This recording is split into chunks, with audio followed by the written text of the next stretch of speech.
Vous recherchez une école de formation dans les métiers du cinéma et de la télévision. Une seule adresse, l'Institut supérieur des métiers de l'audiovisuel, ISMA. Le premier campus africain de l'image et du son forme pour l'obtention du BTS et diplôme universitaire de technologie audiovisuelle, de licence et master professionnel dans les filières innovantes de journalisme, réalisation cinéma et TV, images et lumière, son et mixage, montage, post-production, gestion de la production, ingénierie et exploitation des équipements. Avec nos diplômes homologués par l'État béninois et accrédité à l'international par le CAMES et le SILECT, l'accompagnement de la FOSICA vous assure une brillante carrière dans les métiers du cinéma et de la télévision. Rejoignez-nous sur notre site web www.isma-benin.org ou sur notre page Facebook ISMA Bénin. Contact 00229 97 27 49 49 00229 95 49 11 11.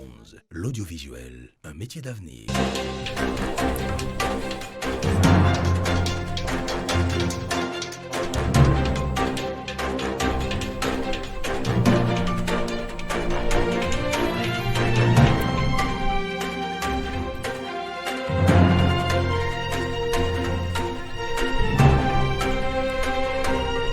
Bonsoir à tous et merci de nous rejoindre sur ce numéro de Carré Politique. J'assure le service et donc l'intérim, mais le contenu et les principes de l'émission restent les mêmes. Si vous voulez, deux confrères déjà en plateau. Alphonse Moïse Soudé, analyste politique. Bonjour Alphonse. Bonjour à vous, Jean-Eudes. Juste en face de vous, un nouveau. C'est sa première sur cette émission. Arnaud Domaon du quotidien Fraternité. Bonjour Arnaud et merci d'être passé nous voir.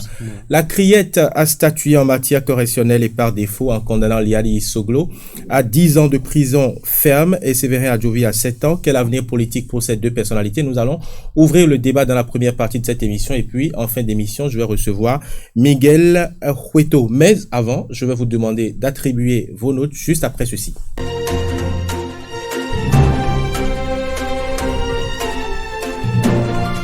On passe maintenant au vote. Je vous explique un peu le principe de l'émission. Nous parlons d'une personnalité, nous parlons d'un fait politique. On donne une note généralement. Je vais commencer par Alphonse Moïse Soudé et lui demander quelle est la note qu'il attribue à cette actualité, la condamnation de Liali Soglo. J'attribue la note 4. La note 4, vous allez vous justifier tout à l'heure sur cette note au cours du débat. Je viens à vous, Arnaud Domaon. J'attribue également la note 4. La note 4 également, donc un double 4 pour Liali Soglo. Alphonse Moïse Soudé, on a entendu ce verdict cette semaine. Verdict, sanction, je vais dire lourde ou justice équitable pour Liali Soglo, vous avez donné la note 4. Non, je crois que tout le monde sait que Liali n'est pas au pays et que Liali ne pourrait pas répondre de ce qu'on lui reproche. Mais c'est pas ce qui intéresse aujourd'hui les Béninois. Moi, je suis d'accord pour que chacun puisse payer pour les fautes qu'il a commises dans l'exercice de ses fonctions. Mais aujourd'hui, est-ce que c'est le timing normal?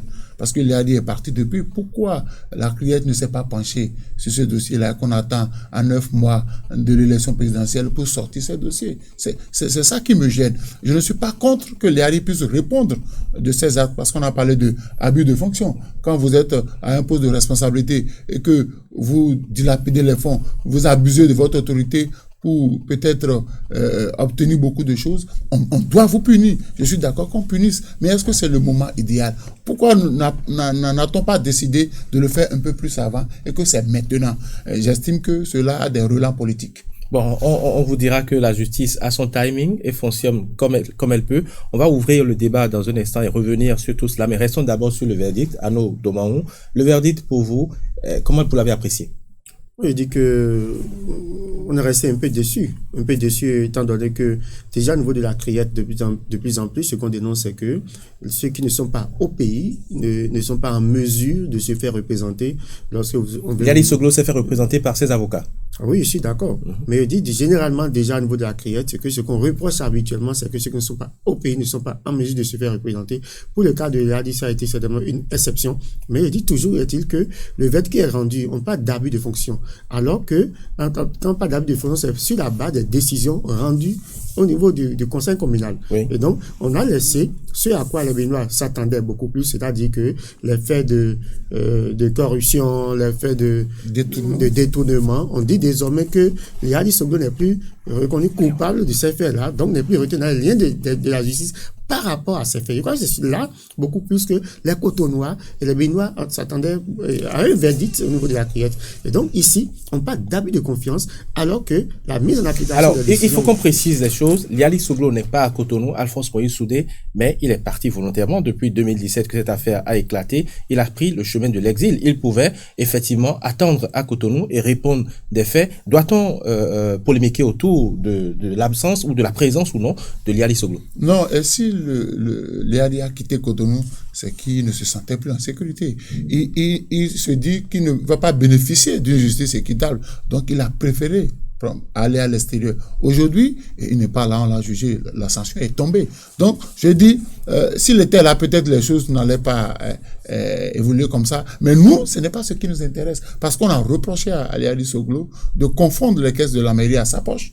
On a dit qu'il a détourné, on a créé des sociétés fictives pour avoir des marchés. C'est ce qui nous intéresse. Maintenant, il a été blanchi de ce côté-là et on trouve quelque chose, c'est de la poudre aux yeux. Les Béninois ne veulent pas de ça. Nous voulons récupérer les deniers publics qui se trouvent dans des poches personnelles. Alors, nous voulons récupérer les deniers publics, vous dites, mais nous savons très bien que ce n'est pas seulement 10 ans de prison simplement pour lui, qu'il y a eu également un mandat d'arrêt international et qu'il a été condamné à verser également, je crois, une somme de 267 millions de francs CFA. N'est-ce pas déjà suffisant à nos demandes? Pas du tout, étant donné que, c'est ça que j'expliquais tantôt, étant donné que on ne le garde pas, la justice ne garde pas Liali pour les faits sur lesquels les Béninois veulent beaucoup plus comprendre ce qui s'est passé, notamment les questions de détournement de fonds, les questions en tout cas le fait qu'on dise qu'ils confondent les ressources de la mairie à ses propres ressources. Donc c'est sur ça beaucoup plus que les Béninois s'attendaient à avoir une justice rendue. Mais aujourd'hui on parle juste d'abus de fonction, alors que ici l'abus de fonction dont on parle, c'est que il y a eu on fait les sessions du conseil communal. Les sessions-là rendent des verdicts. Et ces verdicts, d'ailleurs, sont transmis au niveau de la préfecture. Et donc, le préfet prend compte du rapport qui lui a été transmis. Et donc, à ce niveau-là, est-ce que c'est aujourd'hui qu'on se rend compte qu'il y a eu abus dans la gestion, ou est-ce qu'aujourd'hui, ce à quoi les gens s'attendent, est-ce que Liali, au niveau de la mairie de Cotonou, a volé les sous les fonds publics? Mais le verdict est assez clair quand même. Le verdict dit... Non, on réveille c'est comme si on blanchit. On réveille la guerre qu'il y a eu entre Modeste Toboula. Voilà, c'est de ça qu'il s'agit. En fait, c'est de ça qu'il s'agit. Quel est le lien selon vous? Mais oui, quand on tranche au niveau du conseil communal, à qui on transmet les décisions? Au préfet. Et vous savez très bien que quand Modeste Toboula était préfet, entre lui et Liali Soglo, c'est pas la joie. Il se taclait tout le temps. Donc, on a réveillé ce vieux dossier-là. Je suis d'accord si on réveille le dossier de Liali et qu'on condamne Liali au niveau de la criette, qu'on réveille aussi le dossier de Modeste Toboula. Là, on saura que tout le monde est égal devant la justice. Parce que nous, ça ne nous intéresse pas, abus de fonction. Il a pris les sous. Et ça a été dit. Il y a peut-être beaucoup d'autres contours que vous ne maîtrisez pas, parce que je suis sûr sur ce plateau que ni vous, Alphonse Moïse Soudé, encore moins à nos demandes, personne n'a assisté au procès, donc nous n'avons pas tous les éléments pour apprécier. Cette affaire, nous savons qu'elle a éclaté depuis 2017. La justice a rendu un verdict, donc on est en mesure de commenter. Et quand on regarde également les commentaires, il y a eu la première réaction qui est celle de son avocat qui parle, comme vous l'avez dit tout à l'heure, d'acharnement politique. Il est dans son rôle où ce qu'il dit est un peu fondé. Non, vous savez, c'est un vieux dossier. Moi, j'ai dit, je ne condamne pas la criette pour avoir sorti ce dossier. Mais pourquoi aujourd'hui? Depuis 2017, on a eu 2018, on a eu 2019, on aurait pu aller vite, parce que dès que Liali a fui, on devait montrer au peuple béninois ce pourquoi Liali a fui. La criette devait dire, il a fui parce que on lui reproche d'avoir abusé de ses fonctions, on lui reproche d'avoir détourné des fonds, mais aujourd'hui, disons pratiquement 3 ans après, on réveille un dossier, c'est normal. Encore à la veille de l'élection présidentielle, c'est des gens qui ont gardé pas de veille beaucoup d'argent, qui peuvent soutenir éventuellement un candidat. Mais c'est un signal fort qu'on envoie à tout le monde, ceux qui auraient des velléités pour soutenir un candidat. Moïse Alphonse Soudé l'a dit 2-3 fois déjà au cours de cette émission, on réveille ou on condamne Liali Soglo juste à la veille de l'élection présidentielle. Mettons quand même qu'on est encore à 9 mois et que jusque-là, rien n'est encore décidé. Quelle que soit l'issue de ce verdict, quel que soit ce qui allait, ce que la justice allait dire, est-ce que vous pensez effectivement que Liali Soglo aujourd'hui a encore les capacités de se présenter à l'élection présidentielle en principe? Qu'est-ce que vous en pensez? Il peut encore se présenter? Non, mais s'il n'y avait si on parle de timing politique. Non, s'il n'y avait pas ce verdict, Yali Soglo pourrait se présenter. Présentez-nous la chose. Comment est-ce que vous voyez ça avec le parrainage qu'il doit obtenir, avec les militants qu'il doit avoir derrière lui pour qu'on puisse lui accorder des suffrages? Comment peut-il se présenter? Il peut se présenter. S'il n'y avait pas ce verdict, Yali peut se présenter, étant donné que le parrainage, il y a 83 députés à l'Assemblée nationale et nous avons après 77 maires. Et donc, Patrice Talon n'aura besoin donc que de 16 parrains. Et si on en fait 83 moins 16, il reste encore de la matière. Et vous avez encore les maires à côté. Donc, le parrainage, à moins que, à quelques jours des élections, qu'on ne verrouille la question du parrainage, il y a suffisamment de la matière. Oui. Ce que dit Annette Domarron, est-ce que ce n'est pas refuser de voir les choses parce que nous savons tous qu'il a une affaire devant la justice? Comment peut-il se présenter? Non, moi, je ne parle même pas de Liadi qui va se présenter. Liadi peut ne pas se présenter parce que s'il rentre au pays, on va l'accueillir à l'aéroport, il va se retrouver à Messétewa, à la prison civile de Cotonou. Mais je dis, Liadi peut soutenir depuis l'extérieur un candidat. Il n'est pas forcément dit que Liadi sera candidat, mais Liadi peut mais bien absolument. Après ce verdict, même malgré ce verdict, il peut toujours soutenir un candidat. Non, ce n'est pas, vous savez, on a lancé, je crois, un mandat d'arrêt international. Bien sûr. Donc, désormais, il doit être sur ses gardes. Parce que il sera tracé, marqué à la culotte. Donc, il doit être sur ses gardes. Il n'est plus libre de ses mouvements. Parce que s'il commet une erreur quelque part, on le prend, on le ramène au pays. Alors, une question. On peut également toucher à ses comptes. On peut bloquer certains comptes. Donc, une question rapidement avant qu'on aille sur le second cas, qui est celui de Séverin Adjovi. On n'a pas encore entendu jusque-là, c'est vrai que le verdict est tombé simplement ou seulement cette semaine. On n'a pas encore entendu jusque-là le président Nicéphore Dieudonné Soglo. Qu'est-ce qu'il va dire selon vous dans les heures à venir? Je connais déjà le président Soglo, donc forcément, c'est d'abord son fils, et ensuite que la grosse déception, déjà au niveau de l'opinion, doit être partagée par le président Soglo. S'il devrait se prononcer, la grosse déception déjà, c'est que on n'a pas reconnu les hadiths pour des faits pour lesquels il y a eu la guerre. Je vais revenir à vous, Alphonse Soulik. Pourquoi parler de déception parce que la justice a rendu un verdict et a condamné Liali Soglo, alors que dans la même semaine, je vous rappelle qu'il y a eu pas moins d'une dizaine ou d'une vingtaine de cadres de l'administration de la fonction publique et tout, que ce soit au trésor, aux impôts, qui ont été condamnés pour des faits de détournement et autres. Mais on n'a jamais entendu une indignation venant de l'opinion et tout. Pourquoi quand il s'agit des hommes politiques qui, on le sait très bien, on a vu tout le tollé que cette affaire a suscité, la gestion de Liali Soglo à la mairie de Cotonou. Pourquoi quand il s'agit des hommes politiques, on cherche toujours à aligner des arguments politiques? Pas forcément des arguments politiques quand il s'agit des hommes politiques. Lorsque vous prenez par exemple le comptable militaire qui a été condamné, il a dit que les 10 millions se sont évaporés. Vous prenez le comptable également au niveau de l'enseignement secondaire, je crois, également qui a été condamné. Je crois que c'est aussi des millions de francs CFA qui se sont évaporés. Mais lorsque vous prenez le verdict par rapport à Liadi une fois, la grande déception, ce n'est pas au niveau déjà c'est la question d'abus de fonction qui n'est pas totalement claire, qui n'est pas clarifiée. Et or, on a suivi un peu le feuilleton entre Liadi et le préfet Tobola, et on savait que la question fondamentale qui se posait, c'est que il s'octroyait des primes, on dit même primes d'escalier, des primes de ci, de ça, et puis voilà. Et donc on a estimé qu'il a détruit les ressources de la mairie, et à l'arrivée, en fin de compte, on dit non, qu'il est blanchi de tout ça là. Donc, on veut nous faire comprendre aujourd'hui que, donc, Liadi a une gestion saine. On veut nous faire comprendre au Benoît aujourd'hui, au Cotonou, que lorsqu'on a fait tous ces audits-là, on n'a rien trouvé de sérieux à reprocher à Liadi Soglo. C'est ça qui est quand même curieux. Et on dit maintenant que c'est abus de fonction, alors que les décisions sont prises en conseil communal et que les rapports sont envoyés régulièrement au préfet. Donc c'est de ça qu'on ne comprend pas. Et non seulement on ne comprend pas déjà ça, on dit pour ça, on condamne à 10 ans d'emprisonnement ferme. Ouais, donc c'est de ça qu'il s'agit. Si Liadi, on avait sorti les faits tels que les rapports d'audit ont véritablement prouvé que Liadi est impliqué dans tel fait, je crois que les Béninois vont mieux comprendre que ce que nous... Très bien, Alphonse Soulik, pour quitter rapidement. On a même dit... La réaction du président Soglo. Écoutez, moi qu'est-ce qu'il dira la dernière fois, le président Soglo, quand personne ne s'est levé pour l'accuser de participer à la création de parti de Boni Yahi, il est sorti lui-même parce que il est en train de vouloir négocier. Mais il va pas réagir parce qu'il veut que son fils rentre et il doit quand même se faire un peu plus petit pour pouvoir négocier avec le président Patrice Talon. Aujourd'hui, bon, qu'est-ce qu'il va dire? On lui a enlevé une grosse épine des pieds parce qu'on avait dit que son enfant a détourné le denier public. Aujourd'hui, de ce niveau-là, il est blanchi. Mais c'est ça qui embête les Cotonois. Parce que vous avez parlé de mauvaise gestion. On a dit qu'on a créé des sociétés fictives pour prendre des marchés. On a dit. Et aujourd'hui, la justice nous dit, taisez-vous, il n'a rien pris. Il n'a rien pris. Il a juste abusé de sa fonction. Il n'a rien pris. Taisez-vous. Ça fait un peu mal. Ça fait un peu mal.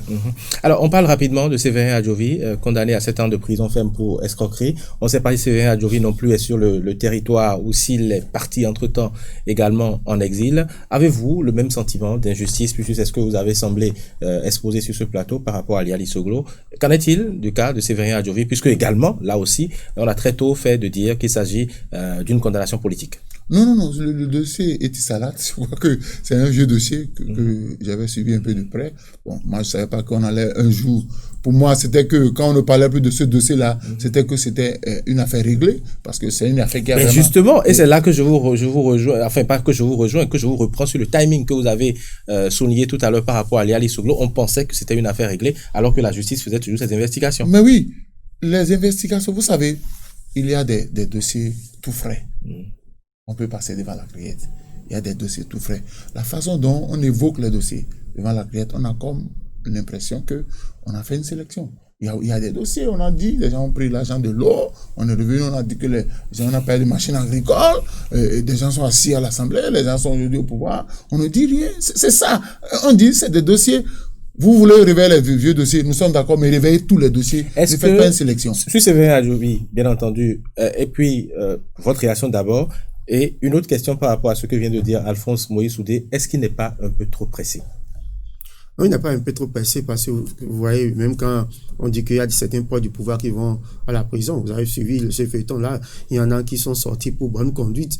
Et nous avons dit, mais le secret de la bonne conduite, en principe, il doit partager ce secret-là avec ceux-là qui ne sont pas du même bon politique que le chef de l'État et qui sont aujourd'hui sous les verrous et qui ne savent pas bien se comporter pour bénéficier de certains. Et d'autres également, vous avez suivi le cas, par exemple, du prophète Toboula qui est resté juste un peu en prison et après, puis évacuation sanitaire et puis patati patata, on revient, on rentre à la maison. Ouais, donc c'est de ça qu'il s'agit lorsqu'on parle de traitement, de pas de mesures, de ce qu'on ne comprend pas, le fonctionnement de la justice en cette façon, de cette façon, en tout cas, de cette manière-là. Et également, Alphonse Soudé essaie d'expliquer qu'il y a plusieurs dossiers, plusieurs vieux dossiers, mais certains en tout cas, accusés ou présumés coupables dans ces dossiers-là, aujourd'hui, certains sont à l'Assemblée nationale, ou certains sont en train de soutenir le régime et qui sont tranquilles. Mais pendant ce temps, il y a des dossiers qui sont en train de sortir. Là, ce n'est pas le plus gros problème, parce qu'il faut que justice soit faite. Même quand Patrice Talon ne serait pas là, peut-être que ceux aujourd'hui qui sont en train de se reposer, un jour, ils vont passer. C'est vrai que vous êtes journaliste et que vous pouvez en même temps investiguer également, mais la plupart de ceux qui ont été envoyés en prison, par exemple, cette semaine, il y a eu plus d'une quinzaine, une vingtaine de personnes. Est-ce que vous connaissez leur bord politique? Ah non, là, il y a beaucoup de cadres. Et c'est pour ça, d'ailleurs, que... Tout le monde a une couleur politique et vous le savez. Je suis d'accord. Ça peut être des gens, des soutiens du régime également. Je dis souvent que on a manqué de ça. Et c'est en cela qu'on salue un peu le travail de salubrité que fait la Criette aujourd'hui. Les cadres sont tapis dans l'ombre, les cadres volent les ressources de l'État, et les cadres, généralement, ne sont pas très touchés. Mais il y a des dossiers qui ont entaché l'honneur de notre pays. Quand je parle de machine agricole, vous savez que Yaoundé a fait des enquêtes. Il est allé quand même en Chine, il est venu, on a exposé, on a parlé de... On a exposé effectivement, comme vous le dites, ces cas, ce dossier, surtout machine agricole. Le rapport Kroll, on a parlé du rapport Kroll. Bien sûr, on peut très bien en parler, si vous voulez en parler. Et puis, on sait que pendant 10 ans, par exemple, ça s'est passé sous le régime de Boni Yahi. Le régime de Boni Yahi a été incapable de trancher cette affaire. Pourquoi est-ce que vous attendez forcément que ce soit Patrice Talon qui le fasse? Non, aujourd'hui, ce n'est pas que j'attends forcément que ce soit Patrice Talon. On a dit la criette, c'est des crimes économiques. C'est bon. Donnez-leur les dossiers. Si Eti Salat est revenu au niveau de la criette, pourquoi pas? Mais ça veut dire qu'un jour, ça pourra revenir. Vivement. Très bien. On va fermer quand même cette page maintenant et ouvrir et aborder le second sujet de cette émission qui concerne, je vais dire, l'an 1 de la 8e législature. Le président Louis Lavonu était face à nos confrères cette semaine et a présenté son bilan. Déjà, lors de son rapport d'activité qui a été présenté. Je vous laisse voter d'abord. Je vous laisse voter. Pour cette actualité, moi, je donne. Alors, 5 pour la prestation de Louis Lavonu ou 5 pour le bilan de l'Assemblée nationale? 5 pour le bilan de l'Assemblée nationale. Pour le bilan, d'accord. Arnaud Domahon? 4. 4. Je vais commencer alors par vous, Arnaud Domahon. Vous n'êtes pas satisfait du bilan qui a été présenté par le président de l'Assemblée nationale, Louis Lavonu. Il a dit, lors de la présentation de son rapport d'activité, qu'il voulait d'une assemblée moderne, d'une assemblée nouvelle. Il a initié beaucoup de réformes. Vous donnez 4 et pourtant, l'Assemblée nationale a bien fonctionné pendant plus d'1 an. Oui, l'Assemblée nationale a fonctionné par pas bien fonctionné comme tel que vous le dites là, mais l'Assemblée nationale quand même a fonctionné parce que le législateur a légiféré dans son rôle de législateur, le législateur a légiféré. Mais lorsque nous voyons à peu près la question de la loi, c'est un organe de contre-pouvoir. Est-ce qu'on a vu l'Assemblée nationale dans son rôle de contre-pouvoir? Est-ce que l'Assemblée nationale, à chaque fois, on a fait le Très bien. Avant même d'aller, je vais vous laisser oui. aller au fond de votre argumentaire tout à l'heure, mais avant cela, avant même de partir à Alphonse Moïse Soudé, vous semblez dire que l'Assemblée nationale aujourd'hui s'acoquine avec l'exécutif, c'est ce que vous semblez dire, alors que par le passé également, c'est la même chose qu'on a vu sous Boni Yahi, il y avait même le fameux ping-pong. Aujourd'hui, qu'est-ce que vous reprochez à cette Assemblée? Ah non, cette Assemblée aujourd'hui, c'est totalement différent. À l'Assemblée nationale, sous Boni Yahi, quand même, il y avait des voix dissonantes qui pouvaient faire d'autres propositions. Il y avait beaucoup de questions interpellatives par rapport à tel sujet, Mais aujourd'hui, vous avez des sujets d'actualité qui préoccupent les Béninois, alors que ce sont des élus du peuple, mais qui ne disent rien à l'Assemblée nationale. Nous avons traversé beaucoup d'épreuves et il n'y a aucune question, même pas de question orale au gouvernement. Et donc, c'est de ça qu'il s'agit. Si aujourd'hui, on peut faire le deuil même de l'exercice véritable de contre-pouvoir au niveau de l'Assemblée nationale, mais qu'est-ce qui empêche aujourd'hui les députés qui sont là et qui sont tous d'ailleurs... C'est pas tout à fait vrai, c'est pas tout à fait vrai ce que vous dites, et je vais permettre à Alphonse Soudé de réagir avant de revenir à vous. C'est pas tout à fait vrai parce que nous avons reçu ici, je crois il y a un peu moins de 2 mois, le deuxième vice-président de l'Assemblée nationale, Robert Bignan, qui a présenté quand même les questions orales qui ont été adressées au gouvernement et tout, mais c'est pas tout à fait juste ce que dit Arnaud Domaron. Et pourquoi est-ce que le bilan qui a été présenté pour vous aussi... Moi, j'ai donné la note 5 parce que le premier rôle de l'Assemblée nationale, c'est de légiférer. Les lois peuvent être bonnes ou mauvaises, ils ont joué le rôle de légiférer. Mais l'aspect sur lequel je n'ai pas été vraiment convaincu, c'est des questions orales au gouvernement avec débat. Il y a des sujets pointus. Moi, j'aurais par exemple aimé que qu'on interpelle le gouvernement sur la lutte contre la Covid-19. Je voudrais aimer qu'on interpelle le gouvernement sur, comment on appelle, l'inondation dans nos grandes villes. Il y a des questions qui préoccupent les Béninois. Mais l'Assemblée nationale, c'est ça. On a dit, ce sont les représentants du peuple. Ça dit quoi? Vous êtes proche du peuple et vous... Alors, est-ce qu'il faut interpeller pour la forme? Parce que vous avez évoqué là 2 sujets, Covid-19 et puis les inondations. Les inondations, un vieux dossier. Covid-19, le gouvernement a été quand même transparent, s'est expliqué tout le temps à travers différents canaux de communication. Pourquoi est-ce que les députés devraient interpeller le gouvernement? Je crois 2 ou 3 cas de décès, quand on a dit qu'il faut fermer un certain nombre de choses. On a fait peut-être, disons, un confinement partiel. Mais on a ouvert. L'Assemblée devait interpeller le gouvernement sur les dispositions prises avant l'ouverture. Et vous avez vu depuis qu'on a ouvert les choses, comment les cas grimpent. Ça veut dire on ne va pas faire ce débat, mais vous savez très bien que là, il s'agit d'une stratégie, même si la stratégie est nationale.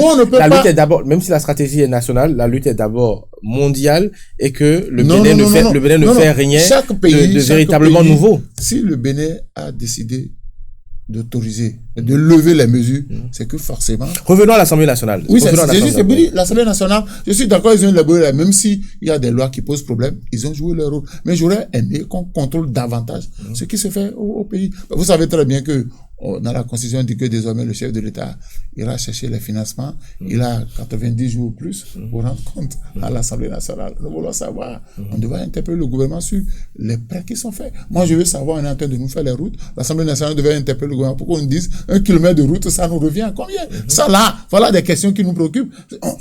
Mais sur ces questions, est-ce que les députés devraient jouer? C'est vrai qu'ils contrôlent l'exécutif, mais est-ce que c'est vraiment aujourd'hui des questions pertinentes sur lesquelles les députés peuvent s'attarder quand on sait que, comme vous l'évoquez là, quand on parle des routes, par exemple, quand on parle des projets, même quand on prend le projet H et qu'on prend les différents projets, généralement, le gouvernement informe et donne tous les éléments et toutes les informations nécessaires. Est-ce qu'on a besoin encore que les députés aujourd'hui jouent ce rôle-là? Oui, mais justement, une préoccupation de l'heure, par exemple, on a licencié tout le personnel de la SONACOP.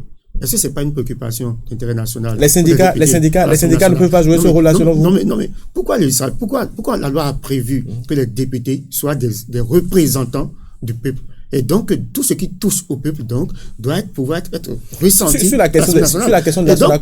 Par rapport à la SONACOP, cette question de la SONACOP, par exemple, silence total. Parce que la Sonaco, c'est une entreprise Oui, d'État. mais pourquoi voulez-vous, moi je vous reprends, pourquoi Oui. voulez-vous que ce soit les députés qui fassent ce boulot alors que nous avons des syndicats, enfin pas Nous que nous savons avons des aujourd'hui, syndicats, nous savons. il y a des syndicats et il y a également, il y a les centrales syndicales, les confédérations qui sont là et qui peuvent intervenir sur ce dossier. Et puis s'il y C'est a, parce que nous s'il y parlons- a, c'est s'il y a parce une que- maldonne ou s'il y a des dysfonctionnements, s'il y a quelque chose qui ne colle pas dans ce processus de mais licenciement, ceux-là, tous il faut ceux- que ceux-là montent au créneau puisqu'il y a des lois qui encadrent les Mais licenciements. et tous tout. ceux-là peuvent monter au créneau. Mais je dis, nous parlons du cadre de l'Assemblée nationale. Et puis, rien ne touche pratiquement les députés. Vous voyez, nous avons un problème, la loi sur l'embauche. Où aujourd'hui, on a totalement dépouillé la protection du travail. La loi sur l'embauche qui a La loi été sur l'embauche- votée, je crois bien, par la 7e législature. Mais la loi sur l'embauche, la 8e législature peut revenir sur cette loi-là pour permettre aux jeunes, à ceux-là qui sont dans une insécurité, pour leur dire, mais pour les rassurer, pour dire, mais désormais on peut sauter tel vers ou tel vers où. L'Assemblée nationale également n'a pas réglé la question de la crise politique d'une manière ou d'une autre. On a essayé de revoir le code électoral, mais cela ne nous a pas conduit loin. Cela ne nous a pas sorti. Au contraire, bien au contraire, davantage, on s'enlise dans la crise politique. Or, l'Assemblée nationale 8e législature était venue pour dire, nous allons remettre tout à, en tout cas, Tout à plat. rebattre les cartes, oui, tout à plat, Alors rebattre les cartes. pourquoi, pour que désormais- dans quelle crise, on va quitter le volet politique et parler du fonctionnement même interne de l'Assemblée nationale, mais il nous reste environ 5 minutes. Pourquoi à notre moment on parle encore de crise politique aujourd'hui, alors qu'on sait que depuis octobre 2019, il y a eu dialogue politique, à l'Assemblée nationale, les lois électorales ont été revues, on a vu que beaucoup de partis politiques ont participé à la dernière élection municipale, et on sait également que des partis comme le Bloc républicain et l'Union progressiste peuvent parrainer des candidats, même de l'opposition. Où se trouve la crise? Je vais vous donner un exemple, c'est la crise. Les sessions au niveau des conseils communaux, c'est ça une crise. Le mec convoque des sessions, les gens n'arrivent pas. Depuis que Dangbo a commencé, ça fait école. Parce que l'Assemblée nationale a voté des lois qui ne permettent pas aux conseillers à la Sans base. ces lois, les conseils communaux avaient toujours été boycottés Ah non, dans certaines mairies. Si on avait permis aux conseillers communaux de désigner en leur sein la personne à même de les diriger, on n'aurait pas eu droit à ça. Parce que en pour début de mandat comme ça. en début de mandat, on ne peut pas commencer par boycotter les sessions en début de mandat. Non, donc ça, c'est là une crise politique. Vous estimez que c'est un véritable blocage, qu'on ne peut pas trouver des solutions à cela et que les conseils communaux ne pourront pas continuer à fonctionner? Mais compliqué, c'est très compliqué parce qu'on a imposé des gens. Nous avons dit qu'on a voulu nommer des maires. Or, On n'a pas imposé il y en a- des gens, des partis politiques ont désigné des gens en fonction de ce que dit la loi. Il y en a qui n'avaient même pas deux personnes en plus d'eux-mêmes au sein du conseil.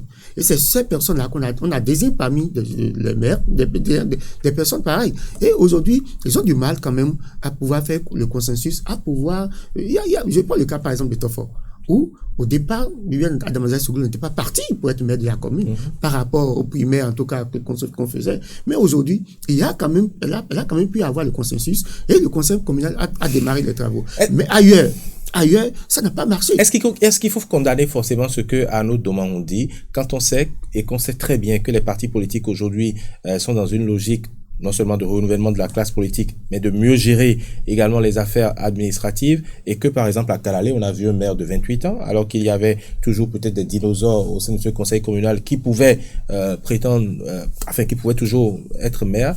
Est-ce qu'il ne faut pas voir la chose de cette façon-là? Est-ce que les partis politiques ne veulent pas qu'on mette vraiment des gens non seulement qui peuvent faire le travail, peut-être des gens intègres, des gens d'une certaine qualité et probité à la tête de ces mairies? Les hommes politiques n'ont toujours pas positionné les plus compétents. Les hommes politiques n'ont toujours pas. Donc c'est quand même c'est ça qui pose problème. Vous voyez le président de l'Assemblée nationale, qu'est-ce qu'il a dit? C'est ça qui voit qu'il y a encore crise. Il dit les députés ne peuvent pas parrainer un candidat sans l'accord de l'instance du parti. C'est dangereux. Ça veut dire que c'est l'instance supérieure qui dit toi Arnaud, toi Jean-Eudes, allez parrainer telle personne. C'est pas possible. Là aussi c'est un début de crise. Mais c'est ce que le parti a décidé, c'est le fonctionnement interne du parti. Vous n'êtes pas militant de ce parti politique, on laisse chaque parti politique s'organiser. Ah non, la loi n'a jamais dit qu'on doit imposer aux députés qu'il est parrainé. Le député ou le maire est libre. On a fait ce bilan de l'Assemblée nationale, on a plus parlé de l'aspect politique. Et comment est-ce que vous avez apprécié toutes les modifications qui ont été faites au niveau de l'Assemblée nationale, au niveau de l'institution elle-même, toutes les réformes qui ont été opérées par Louis Vlavonou à Porto Novo? à nos demandes. Bon, réforme, je crois que... En tant Ou que vous n'avez rien vu? en tant que Le président de l'Assemblée nationale lui-même parle de la cérémonie des couleurs qu'il a instituée. Non, je n'ai rien vu. Parce que lorsqu'on parle de réforme de l'Assemblée nationale, ce qui préoccupe le Béninois, c'est comment le rapport entre l'Assemblée nationale et le peuple. C'est ça qui nous intéresse. C'est pas les séances de drapeaux, je ne sais pas, ou des couleurs, ou le rapport entre le président national et son bureau. Ou encore, il y a eu des ateliers quand même, il y a des ateliers qui ont été organisés pour situer, expliquer aux chargés de mission par exemple leur rôle. C'est pas ça qui nous intéresse. Nous avons donné mandat aux députés pour nous représenter. Qu'est-ce qu'ils ont fait de notre vie sociale, de notre vie économique? Est-ce qu'ils ont pris des lois pour améliorer les conditions sociales? C'est ça qui m'intéresse. Parce que quand on a licencié les gens tranquillement à la Sonacop, normalement, aussitôt on se s'agit de les syndicats ne peuvent pas interpeller le gouvernement. Très bien. Je crois que nous avons fait le tour des deux questions, des deux sujets en débat pour ce numéro de Carré Politique. Vous allez certainement revenir sur ce plateau la semaine prochaine, mais avec Gabin Goubilly. Merci, chers téléspectateurs, de nous avoir suivis. Ne quittez pas parce que juste après, je vais recevoir mon invité pour les 10 dernières minutes.